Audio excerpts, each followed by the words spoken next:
ప్రభుత్వాలు రాను రాను ఎట్లా తయారయ్యాయంటే హింసను ప్రయోగించడంలో, చంపటంలో, హత్య చేయటంలో, రాజ్యహింసను ప్రదర్శించటంలో ఒక ప్రభుత్వాన్ని మించి మరొక ప్రభుత్వం పోటీ పడతా ఉన్నాయి.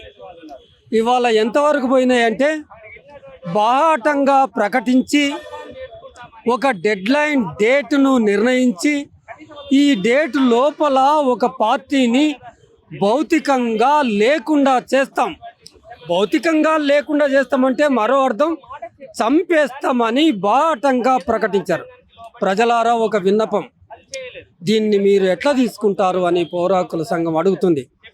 ఒక బాధ్యత గల ప్రభుత్వం, ప్రజాప్రతినిధి, అందులో ప్రజల జీవితాలతో ముడిపడి ఉన్న హోంమంత్రి, ప్రధానమంత్రి రక్షించాల్సింది పోయి ఎవరైనా చంపుతామంటే ఆ చంపబడబోయే వ్యక్తిని రక్షించాల్సిన పోయి చంపండి అని ఒక నిర్ణయము, ఆ నిర్ణయానికి ఆపరేషన్ కాగార్ అనే పేరు పెట్టి చంపేస్తున్నారు. సరే, ప్రజలందరూ చూస్తున్నారు. శవాలు గుట్టలు అని సాధారణంగా మాట్లాడుకుంటాం. ఇవాళ నారాయణపూర్ హాస్పిటల్లో, బీజాపూర్ హాస్పిటల్లో శవాల గుట్టలు పేల్చబడి ఉన్నాయి. ఆ శవాల గుట్టలు చూసి మన ప్రధానమంత్రి, హోంశాఖ మంత్రి భయపడుతున్నారు. శవాలను చూసి భయపడకపోతే ఇవాళ చంద్రబాబు ఆంధ్రాకు రావడానికి ఇష్టపడతలేడు అని చెప్పేసి ఆపుతున్నట్టు తెలుస్తా ఉంది. మీరేమంటారు? ఆ ఆంధ్రప్రదేశ్ ముఖ్యమంత్రి చంద్రబాబు నాయుడు, ఉప ముఖ్యమంత్రి పవన్ కళ్యాణ్ ఇవాళ బాధ్యత వహించాల్సింది ఏంటంటే శవాలకు ఏ రాజకీయాలు ఉండవు, ఏ పార్టీలు ఉండవు. శవమే. శవాన్ని తెచ్చుకొని గౌరవంగా అంత్యక్రియలు వాళ్ళ విశ్వాసాల ప్రకారంగా చేసుకుంటారు. అది ఒక రోజులో కొన్ని గంటల ప్రహసనం. దాన్ని ఎందుకు కానిస్తలేరు అంటే వాళ్ళ మనసులో ఏదో ఒక ప్రతీకార కాంక్ష ఉంది. ఎంత అన్యాయం అంటే శవాల మీద ప్రతీకార కాంక్ష తీర్చుకునే దశకు ఈ ప్రభుత్వాలు చేరుకోవటం అనేది ఈనాటి కాలపు ఆధునిక యుగపు విషాదం. అది ఆ విషాదాన్ని తెలంగాణ ప్రజలు, ఆంధ్రప్రదేశ్ ప్రజలు మొత్తం భారతదేశ ప్రజలందరూ గమనిస్తున్నారు. మీరు ఇవాళ అధికారంలో ఉండి విర్రవీగుతున్నారేమో, కానీ ఈ అధికారం ఎల్లకాలం ఉండదని మీకు తెలుసు. ఆంధ్రప్రదేశ్ ముఖ్యమంత్రికి తెలుసు. అధికారం పోయిన తర్వాత విచారిస్తే లాభం లేదు. ఆంధ్రప్రదేశ్ ముఖ్యమంత్రి కానీ, మరెవరు కానీ, మన ప్రధానమంత్రి కానీ ఇవాళ ఆలోచించాల్సింది ఏంటంటే నంబాల కేశవరావు లేట్ 70sలో 76, 77 ఆ ప్రాంతంలో ఒక భారతదేశంలో ప్రాముఖ్యతను సంతరించుకున్న రీజనల్ ఇంజనీరింగ్ కాలేజీలో సీటు తెచ్చుకోవటమే మా గొప్ప. అందులో సీటు తెచ్చుకొని ఎంటెక్ చదివిన వ్యక్తి ఆయన. చాలా గొప్ప చదువు. ఆయన ఉద్యోగం చేయాలనుకుంటే ఆ ఎంటెక్ ఆయనకు ఉద్యోగాన్ని ఇస్తుంది. ప్రధానమంత్రికి ఏం చెప్తున్నామంటే గమనించండి ఈ విషయాన్ని. ప్రధానమంత్రి దృష్టికి ఇంకో విషయాన్ని తీసుకెళ్తున్నాం. ఆయన ఉన్నత కుటుంబం నుంచి వచ్చిండు.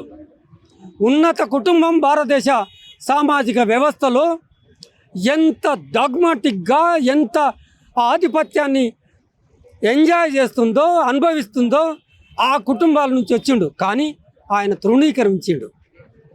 అదే కాక ఆయనకు ఎక్కడ కూడా సాంఘిక పీడనకు గురైన వ్యక్తి కాదు. ఆయనది మన లెక్కలో గొప్ప కులం. ఎక్కడ కూడా సాంఘిక పీడనకు గురైన వ్యక్తి కాదు. ఆయన ఒక ఉన్నత కులం నుంచి, ఉన్నత కుటుంబం నుంచి, ఒక దరిద్రమైన, దుర్భరమైన, ఆకలి నుంచి, దరిద్రం నుంచి, పీడన నుంచి, లింగ వివక్ష నుంచి వచ్చిన వ్యక్తి కాదు. అయినప్పటికీ ఆయన పేద ప్రజలను విముక్తి చేయటం కోసం, భారత సమాజాన్ని ఒక నూతన నిర్మాణం చేయటం కోసం, ఒక సమాజం లేని వ్యవస్థను కోరుకున్నాడు.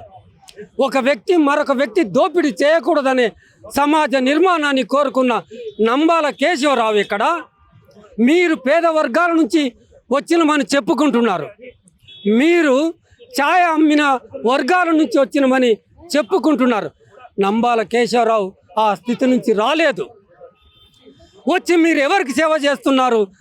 భారతదేశ సంపద అంతటిని ప్రైవేటు బడా పెట్టుబడిదారులకు, పెత్తందారులకు అప్పజెప్పే ప్రయత్నంలో మీరు నిమగ్నమై ఉన్నారు. భారతదేశ సంపద అంతా ప్రజలకు చెందాలనే ప్రయత్నంలో నంబాల కేశవరావు నిమగ్నమై ఉన్నాడు. తేడాను గమనించండి. ప్రజా విముక్తి కోసం ఆయన సాయుధుడు కావచ్చు. సాయుధుడైన వ్యక్తి ఎంత నేరస్తుడవుతాడో ఆయుధాల చట్టం చెబుతుంది, ఆయుధాల చట్టం శిక్షిస్తుంది. కానీ మీరు ఆయుధం పట్టుకున్న నేరానికి గాను మరణ శిక్ష విధించటము, చంపేస్తాననడము భారత ప్రజాస్వామిక వ్యవస్థలో ఏ వ్యక్తి అయినా మరొక వ్యక్తిని చంపేస్తే మన చట్టాల ప్రకారంగా నేరం. ఆ నేరస్తుని శిక్షించేది పోయి మీరు మెచ్చుకుంటున్నారు. మీకు మరొక విషయాన్ని గుర్తు చేస్తున్నాను. మన సాంప్రదాయం, మన ఆచారాలు, మన భావోద్వేగత ఎంత శత్రువైనా కానీ, ఎంత భీకరమైన డెకాయిట్ అయినా కానీ చనిపోయిన తర్వాత గౌరవంగా చూసుకుంటాం. నేను అనుకుంటా ఉరిదీసిన వ్యక్తులను కూడా బయటికి పంపించలేకపోతే గౌరవంగా ఆ మతాచారాల ప్రకారంగా జైలులోనే పాతిపెట్టిన వైనాలు మన దేశంలో ఉన్నాయి. ఆ ఆచారాల ప్రకారంగా, ఆ విశ్వాసాల ప్రకారంగా, ఆ రాజకీయ విశ్వాసాల ప్రకారంగా ఒక శవాన్ని అంత్యక్రియలు చేసే హక్కు ఆ కుటుంబీకులకు ఉంటుంది. ఆ హక్కు ప్రాథమిక హక్కు. నిరాకరించటానికి మీకు రాజ్యాంగబద్ధమైన హక్కు లేదు, చట్టపరమైన హక్కు లేదు. మీరు గమనించాల్సింది ఏంటంటే శవాలకు కూడా మన దేశ వ్యవస్థలో హక్కులు ఉంటాయని కనుక్కోవాలి.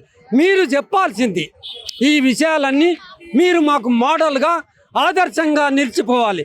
ఇవాళ బీజేపీ ప్రభుత్వం రాబోయే ప్రభుత్వాలకు ఆదర్శంగా ఉంటుందా? ప్రశ్న వేసుకోవాలి. మీరు సేవ చేస్తున్నది ఎవరి కోసం? ఈ వనరుల దోపిడీని అరికట్టాల్సిన అవసరం దేశంలో అత్యవసరంగా ఆవిష్కృతమై ఉంది. దేశ సంపద ప్రజలకు చెందాలి, అడవి సంపద ఆదివాసులకు చెందాలి. ఇవి చెందాలని పోరాటం చేస్తున్న ఆ ఆదివాసులకు, అక్కడే ఉన్న ఆ మావోయిస్టులను మట్టు పెట్టడం అనేది మీ రాజకీయ మనుగడకు ముప్పు తెస్తుందని మీరు 29లో మీరు మళ్ళీ అధికారానికి ప్రజలందరూ గమనిస్తున్నారు. మేము చేస్తున్న పోరాటం మీరు తీసుకొచ్చిన ఏదో సంక్షేమ పథకం లాగా ఆపరేషన్ కగార్ పథకం, ఆ పథకం పేరు మీద మీరు కొనసాగిస్తున్న నరమేధం ఇవాళ గ్రామాల్లో ప్రతి సాధారణ చదువుకొని వ్యక్తికి కూడా ఈ నరమేధం అర్థమైపోయింది. దాని ఫలితం మీరు 2029లో చూడబోతున్నారు. మీ అధికార బీటలు బారబోతున్నాయి. జాగ్రత్త అని తెలియజేస్తా ఉన్నాను.